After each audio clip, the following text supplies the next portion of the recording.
Eu gostaria de trazer aqui um estudo com os irmãos.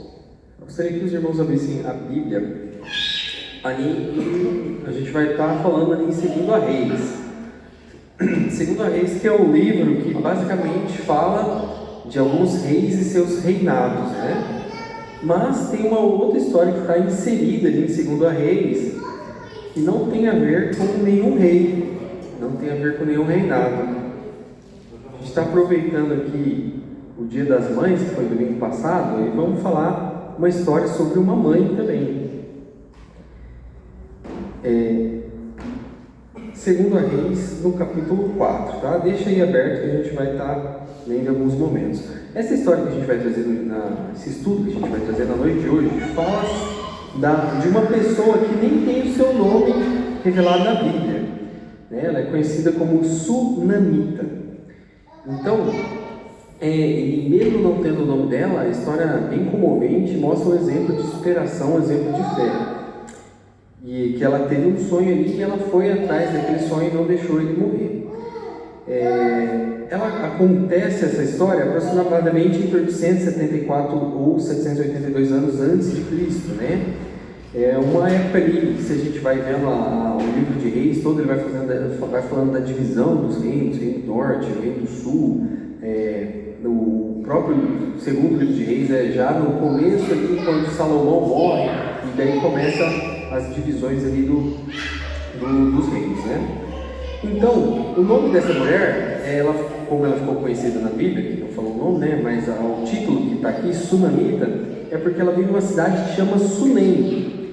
Sunem ali, se a gente fosse traduzir no português literal, seria uma palavra como declive, né? Porque Sunem, essa cidade, ela está localizada onde tem várias elevações de terra. E é uma cidade um pouco tanto quanto desértica, rodeada ali por cactos, né? Só que era uma área que tinha uma parte muito fértil, uma área agrícola muito forte. Então tinha muitos fazendeiros que moravam naquele vale ali. Então essa região, uma região muito próspera, muito fértil, apesar de estar na região desértica, é o palco da nossa história de hoje aqui, né? E o que acontece? No contexto que a gente está falando sobre um profeta que existia naquela região ali, o profeta Eliseu. Novamente eu falo, é um livro que fala de reis, só que especificamente essa história que a gente vai falar está tratando de Eliseu, não de nenhum outro rei, e dessa mulher que também não era nada da realeza. Então o que aconteceu? Existe um profeta naquela região, o profeta Eliseu, que era sucessor de Elias, né? Elias, a gente lembra bem que Deus o levou numa carruagem de fogo e tal. E Eliseu, que morava em Samaria, ele percorria cerca de mais de 50 quilômetros, uns 56 quilômetros mais ou menos, para ir da sua casa em Samaria até um monte chamado Monte Carmelo, só para fazer ali um retiro espiritual, para falar com Deus e tal. Só para a gente ter uma noção, se a gente saísse daqui hoje, fosse ali em Três Lagoas, saísse da igreja, ou fosse ali em Terenos, a gente ia gastar cerca de 37 quilômetros.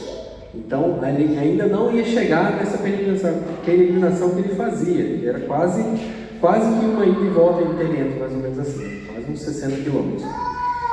Só que os irmãos têm uma noção. Então, ele saía da sua casa em Samaria e fazia essa peregrinação até o Monte Carmelo, onde ele buscava Deus ali, fazia esse retiro espiritual. E ele passava, o rapaz que acompanhava ele, né, Geazi, de nome Geazi, ele passava por uma cidade que era a cidade de Sunem, né? Então assim, ele fazia esses 56 quilômetros e fora isso, quando ele chegava lá no pé do monte, ele tinha que andar mais, eu anotei aqui, 525 metros de subida. Só para os irmãos terem uma noção, o pessoal da igreja que geralmente vai naquele Morro do Ernesto ali, né? O pastor já foi ali, quem já subiu lá, trouxe a informação aqui, são 580 metros.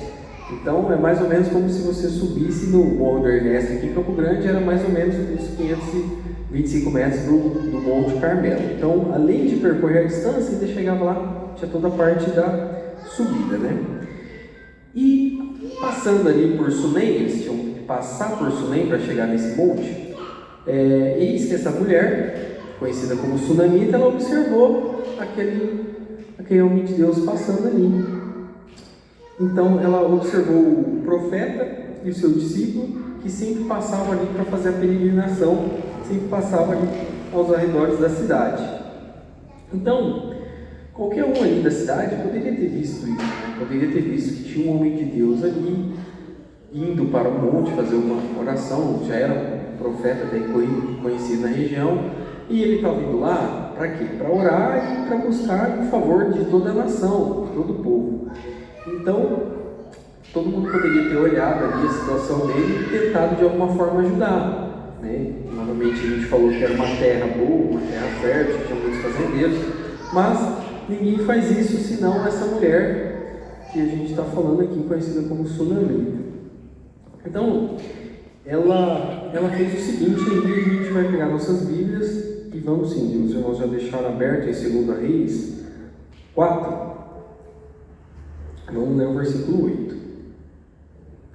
Sucedeu também um dia que, indo Eliseu a Sunem, havia ali uma mulher importante, a qual o reteve para comer pão. E sucedeu-se que todas as vezes que passava por ali, entrava para comer pão.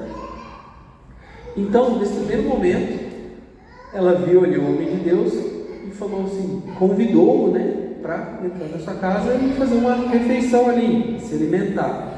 Porque com certeza o trajeto era cansativo, como nós falamos aqui, dessas medidas em quilômetros e mais a subida. Então ela chamou ele para comer ali na sua casa. E ainda mais, quando a gente lê o versículo 9. E ela disse ao seu marido, eis que tenho observado que este que sempre passa por nós é o santo homem de Deus. Então ela observou isso nele e falou, vou ajudá-lo. Vou oferecer alimento para ele, né? E daí ela teve esse discernimento de falar assim, estou ajudando essa pessoa porque ela tem uma missão, estou ajudando esse homem de Deus porque ele está intercedendo em favor do povo, vou ajudá-lo de alguma forma. Então, nesse primeiro momento, oferecendo alimento, né? E daí ela é uma mulher bondosa, né? Se a gente repara na própria Bíblia, a gente vê que muitas pessoas que passaram pela Bíblia, elas acabaram recebendo em sua casa, às vezes, ou pessoas santas, e às vezes teve pessoas que receberam até anjos, sem saber.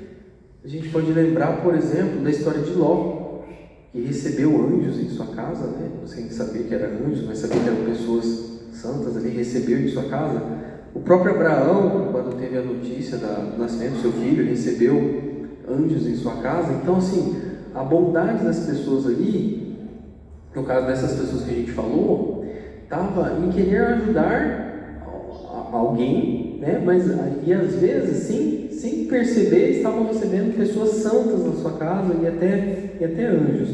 Então, teve essa percepção de enxergar isso, de ter essa compaixão para aquela pessoa, né?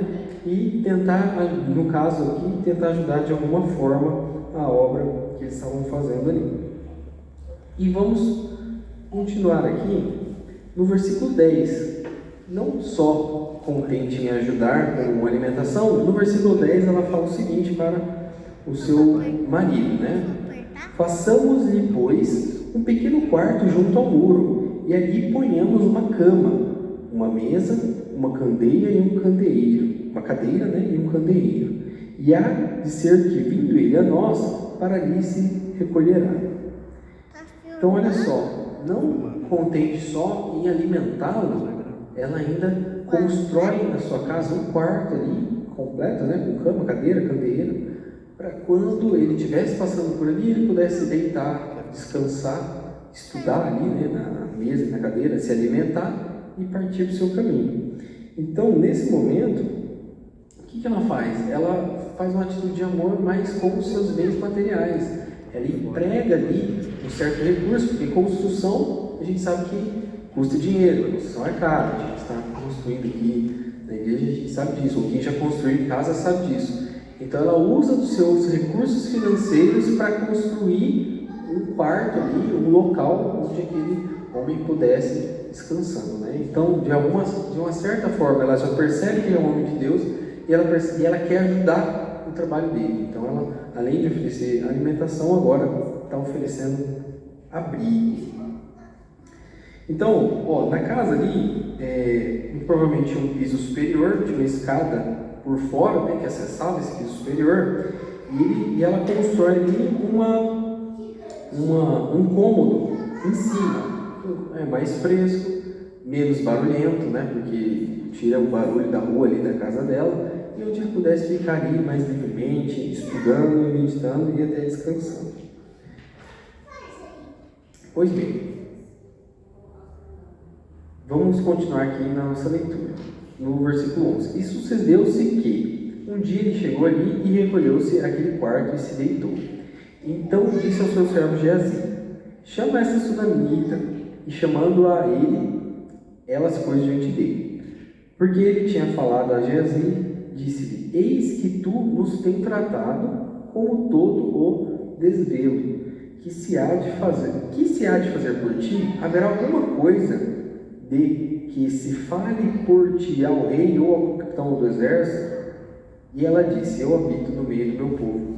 Então olha só, o profeta, que de uma certa forma era influente, tinha acesso ao rei aqui, e pela leitura a gente entende que ele tinha acesso até a outras pessoas importantes, o capitão do exército e tudo mais.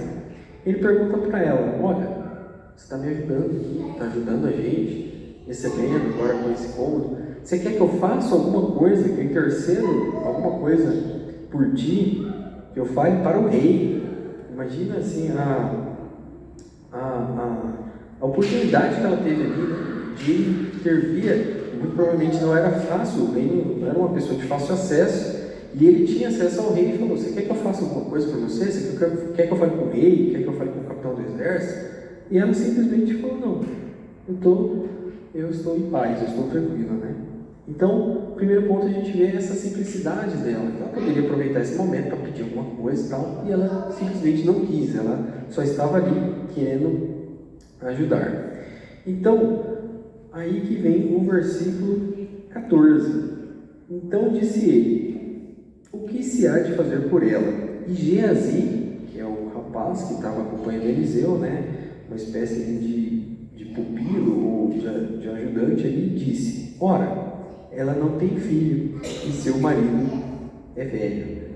Então, percebe o contexto. Geazi já percebe tudo ali, ele vê a situação, ele fala: poxa, ó, essa família aí não tem filho, fala o profeta, e o marido dela é velho. Então, continuando aqui, no versículo 15: por isso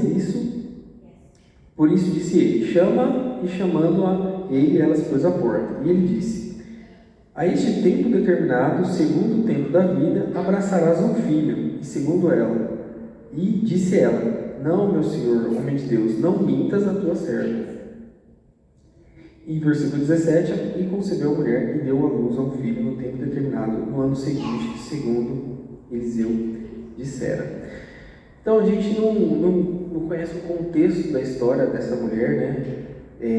Mas tendo essa fala que ela fala assim: não mintas a tua serva. Então pode ser que ela sempre desejou ter um filho e nunca conseguiu.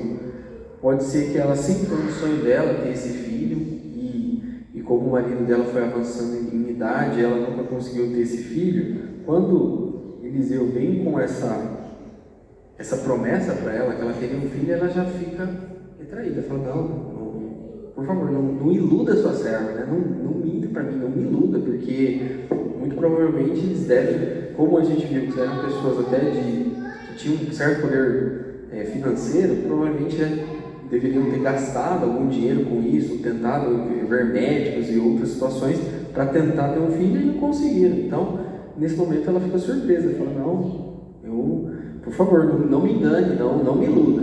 Mas, como a gente viu no versículo 17, ela concebeu e deu à luz a um filho no tempo determinado, segundo era o que o profeta tinha dito. E na Bíblia a gente vê outras situações, né, de mães que estavam esperando ter um filho, que já tinham perdido a esperança em ter um filho, a própria Sara, né, que já tinha abandonado a ideia e quando recebe a notícia também ignora, gargalha, enfim, não acredita na notícia, mas a gente nunca sabe o que Deus tem preparado para cada um de nós. Então, imagina agora aquela família com um filho, né? Quem tem aqui filho sabe que um filho ele muda completamente a rotina de uma casa, ele muda a rotina de um lar. Então, você vai lá na minha casa hoje, está toda bagunçada, cheia de brinquedos esparramados pela sala. Então, muda a rotina, mas traz ali uma certa alegria, uma felicidade. Imagina a felicidade que aquela mulher, junto com aquele seu marido, devam ter tido e o quanto que eles devem ter amado essa criança, né? Então, só para os irmãos terem noção, em Israel, um filho é considerado a maior bênção que uma mulher podia dar à sua família, que uma mulher podia dar ao seu marido, né? Então, que uma mulher podia alcançar de status em Israel era ser mãe, ainda mais mãe de um menino. Era mais especial ainda, porque esse menino que daria continuidade à linhagem do marido, do pai da família, né? E na lei judaica daquela época, o marido ele tinha o direito de, se quisesse, ele poderia divorciar da mulher, porque ela não estava dando filhos para ele. Olha só como que era sério isso daí, né? Porque se essa mulher não vai levar o meu nome adiante, legalmente posso me separar dela e ir atrás de outra. Então, olha, outras mulheres a gente vê a preocupação em ter um filho ali, né? Como algumas até foi falado aqui no culto do Dia das Mães. Então, a preocupação dela de ser mãe, a preocupação dela de ter um filho, porque ela poderia a qualquer momento, o marido pediu desquite, pediu o divórcio e a lei o amparava para isso. Mas enfim, então a gente viu que deu certo, no versículo 17, que concebeu. Então, esse filho aqui provavelmente era uma bênção na casa ali, era uma pessoa obediente, né? Que até a gente vê que ele vai ver aqui mais para frente que ele ajudava seu pai no trabalho, né? E certamente nessa ansiedade de querer retribuir todo o amor que ele estava recebendo ali pelos pais, ele acabou se expondo muito ao sol, já na idade já um pouquinho mais avançada, já com um menino já formado, se expôs muito ao sol e acabou adoecendo. A gente vai continuar lendo aqui no versículo 18. E crescendo o filho, sucedeu-se que um dia saiu para ter com seu pai, que estava aos segadores. Então, o pai dele ali trabalhando no campo, né? Estava ali com os segadores. E ele disse ao seu pai: ai, a minha cabeça, ai, a minha cabeça. Então, disse ao moço, o pai, né? Falou: leva-o até a mãe. E ele o tomou e levou para sua mãe. E ele esteve sobre os seus joelhos até o meio-dia e morreu. Versículo 20. Então, olha só, a gente vê primeiro aqui uma mulher totalmente desesperançada em ter um filho, recebe uma promessa de ter um filho, concebe esse filho no tempo determinado, que o profeta havia falado, no tempo da promessa, e tempo depois de o seu filho trabalhando, ajudando ali nos afazeres, o pai vem a falecer. No versículo 20 aqui, vem a morrer. Então imagina como que deve ter ficado a situação dessa mulher, né? Que primeiro saiu da uma desilusão, ela totalmente não tinha esperança de ter um filho, recebe a bênção da maternidade, recebe alegria no seu lar, e agora, no terceiro momento, o horror de ver a morte do seu filho, né? Quando a gente fala da morte de um filho, eu lembro que se a gente procura no vocabulário português, não existe nenhuma palavra que classifique o pai da perda do seu filho, né? Por exemplo, se uma criança perde seus pais, uma criança é órfã. Se uma mulher perde o marido, ela é viúva.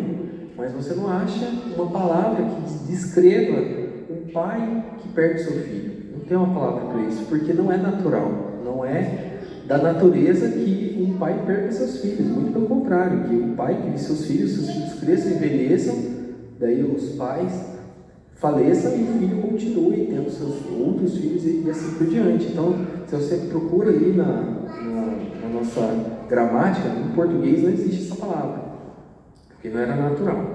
E voltando aqui, a gente vê a tristeza dessa mulher, né? Que ela viu o seu único filho, que ela cuidou, que ela amamentou, o filho da promessa agora, e fala que na Bíblia esteve aos seus pés, ali ao seu cuidado, no seu joelho ali, e ela mesma viu a vidinha dele se esvaindo pelas suas mãos. E daí o que essa mulher fez? Ela, provavelmente muito triste, ela poderia ter chorado, ela poderia ter ficado brava com Deus, né? Então, pô, Deus, que Deus é esse que me dá uma bênção e depois toma? Poderia ter murmurado, poderia ter abandonado a fé em Deus, né? Ou até falar, não vou mais ajudar esse profeta aí. O profeta veio, fez uma promessa, a promessa cumpriu, agora o meu filho morreu, não quero mais saber disso aí. Poderia ter desistido de tudo. Vamos ver o que ela fez aqui no versículo 21. Subiu ela e o deitou sobre a cama do homem de Deus. Fechou a porta e saiu. Então ela pega o seu filho, já morto, leva naquele quarto que ela construiu, subindo as escadas, deixa na cama que ela tinha colocado ali para o profeta, fecha a porta e sai. Chamou seu marido e disse: manda-me já um dos moços e uma das jumentas, para que eu corra ao homem de Deus e volte. E disse ele: por que vais a ele hoje? Não é lua nova nem sábado. E ela disse: está tudo bem, tudo vai bem.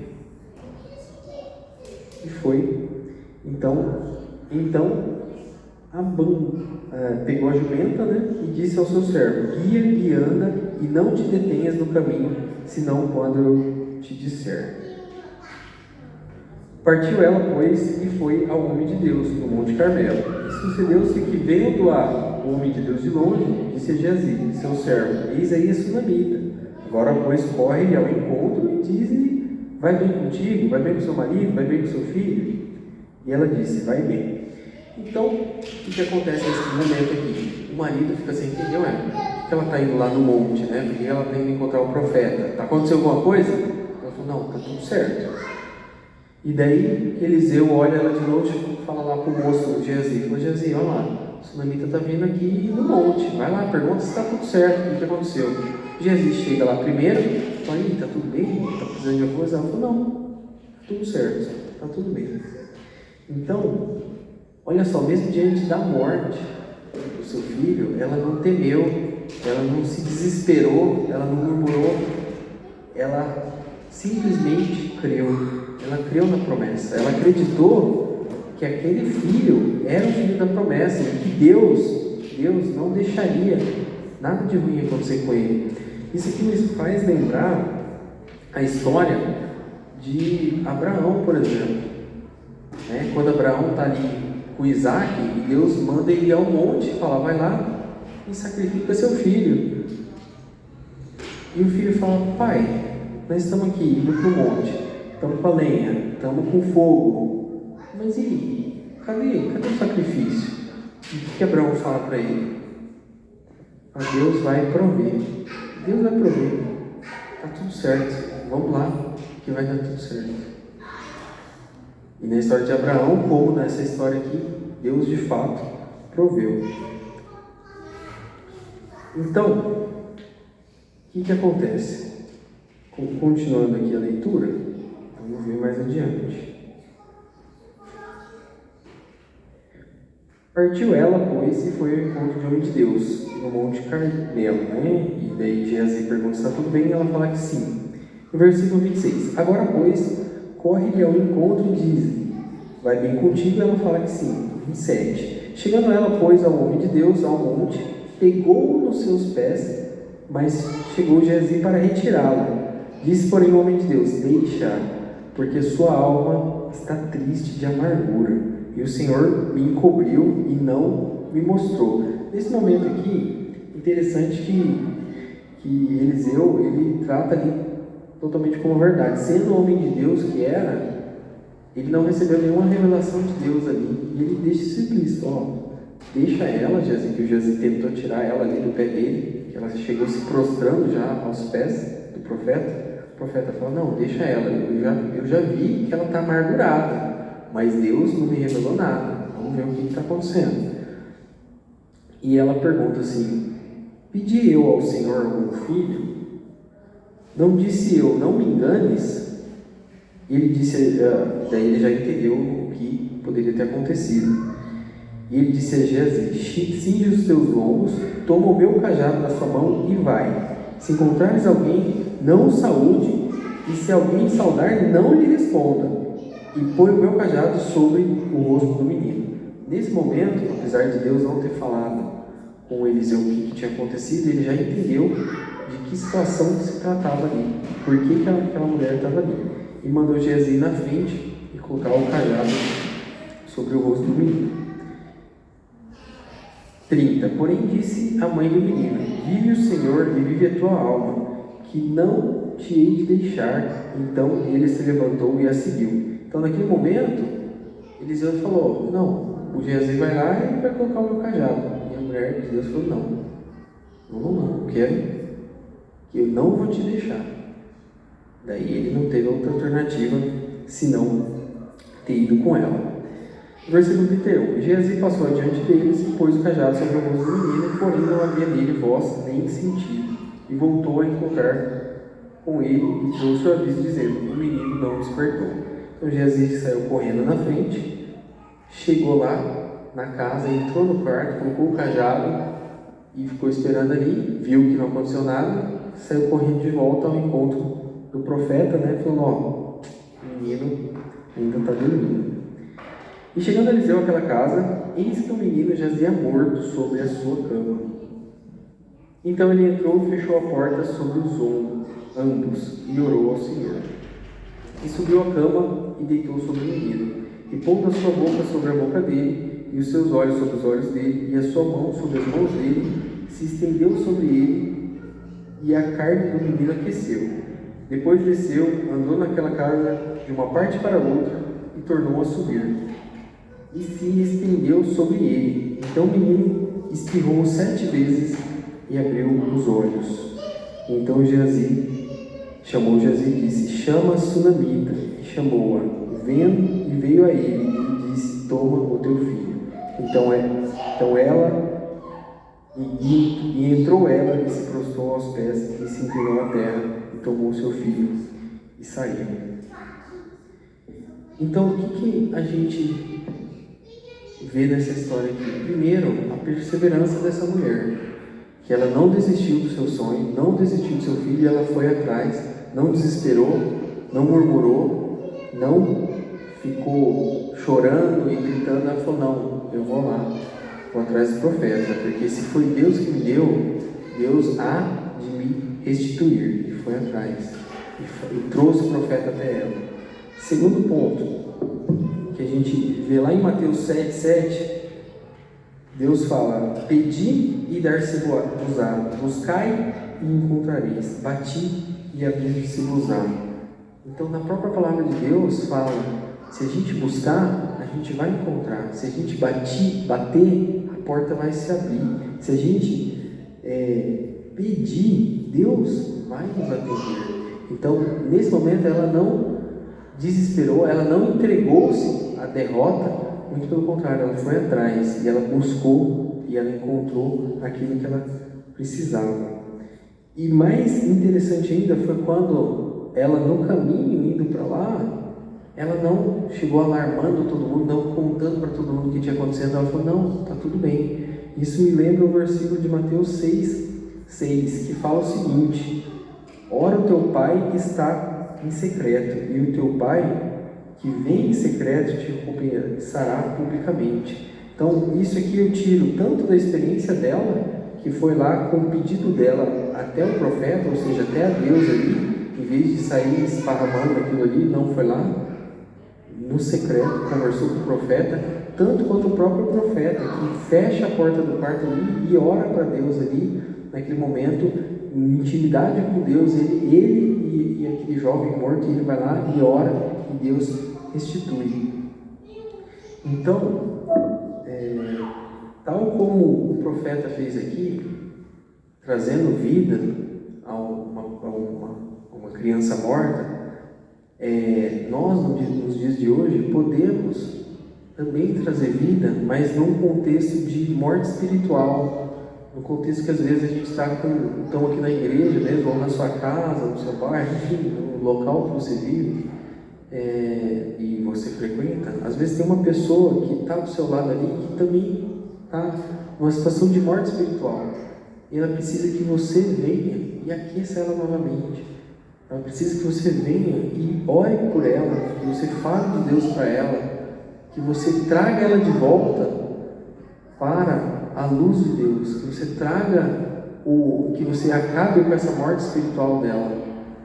Porque as pessoas que estão ao nosso redor, a gente já até comentou isso anteriormente, Deus, Ele sim, vai cobrar das nossas atitudes aqui na Terra. Ele quer saber o que a gente está fazendo com as pessoas que estão ao nosso redor. O que a gente tem feito quando a gente vê um irmão que está ali enfraquecido na fé, quando a gente tem um irmão que está morto espiritualmente e não busca mais a Deus, e você vê que está ali se desviando também. O que você tem feito por esse irmão? Você tem orado, você tem buscado, você tem pedido a Deus, você tem conversado com essa pessoa sobre o Evangelho? Então, é mais ou menos isso que eu queria trazer nessa pregação de hoje, nesse estudo de hoje, trazer o exemplo dessa mulher, primeiro, como mãe, como mulher, como serva de Deus, que primeiro, ela se desprende do tempo dela para fazer o bem para a obra de Deus. Segundo, ela se desprende de valores financeiros para ajudar na obra de Deus ali, não só com o mantimento do profeta, mas agora com a construção de um local para ele descansar. Terceiro, eu posso falar assim, na humildade que essa mulher teve, porque ela teve uma oportunidade ali do profeta pedir, você quer que eu fale interceda por você, algum rei? Ela falou, não, para mim já basta eu ficar aqui te ajudando. Então a humildade que essa mulher teve. No quarto ponto, na serenidade que ela teve de enfrentar uma situação adversa, que era ali a morte do filho dela, e não se desesperar, e ir ao encontro de Deus, ir ao encontro do profeta, e conversar ali com o profeta em secreto. Você vê que nem para Geazi ela fala o que aconteceu, nem para o marido, nem para o servo do marido, nem para Geazi, ela vai direto no profeta e fala com o profeta. E no quinto ponto, ainda sobre ela, nessa resiliência que ela teve, o fato de ela não desistir, de ela não aceitar aquela situação, de ela crer em Deus e ela buscar a Deus e conseguir ser restituído, ter o seu filho ali de volta, Então que a gente possa aprender na noite de hoje sobre essas qualidades que essa mulher teve, e trazer para a nossa vida, que às vezes a gente passa por situação adversa e desespera, passa por um momento, às vezes um dia ruim que todos nós temos.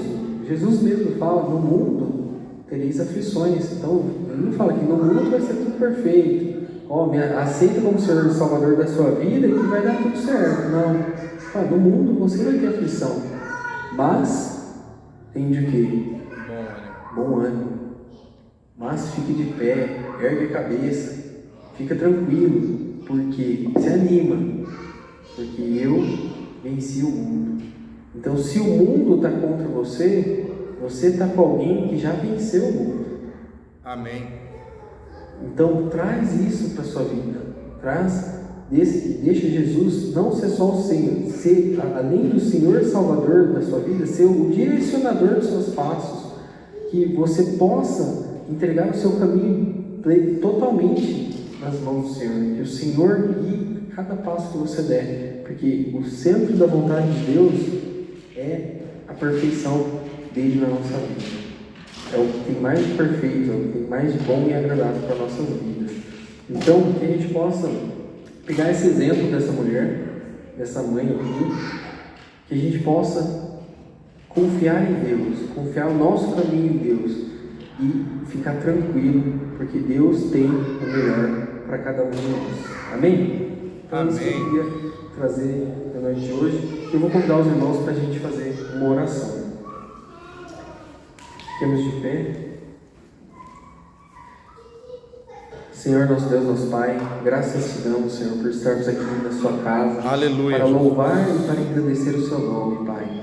Queremos orar agora, Senhor, por todas as famílias aqui da sua igreja, Pai. Que o Senhor venha fortalecer cada membro aqui da sua igreja, Senhor, fortalecer a fé de cada um deles. Vim de encontro, Pai, a necessidade de cada um, Senhor. E abençoa aqui a sua igreja, mas também a localidade que ela está inserida aqui, Senhor. Abençoa esse bairro, Pai. Que essa igreja possa realizar transformação aqui na vida dessas pessoas, Pai. Que cada vez mais pessoas possam vir a Ti através dos trabalhos desempenhados pela nossa igreja, Pai. E abençoa cada um de nós no ambiente que nós estivermos, Pai. Que nós possamos ajudar as pessoas que estão fracas na fé, Pai. Que nós possamos ajudar as pessoas que estão mortas espiritualmente, Pai, a reconhecer o seu caminho, Pai, a voltar ao seu caminho, Senhor. Abençoa cada atividade da sua igreja, Pai, cada trabalho que é realizado aqui, Pai. Em especial queremos orar pela vida dos missionários que estão em terra distante, mas levando a sua palavra, Senhor. Que o Senhor fortaleça cada um deles, abençoe cada família ali, Pai, que está no trabalho evangelístico, Pai. Essa é a nossa oração, em nome do seu Filho amado Jesus, que vive e que reina para sempre. Amém. Amém.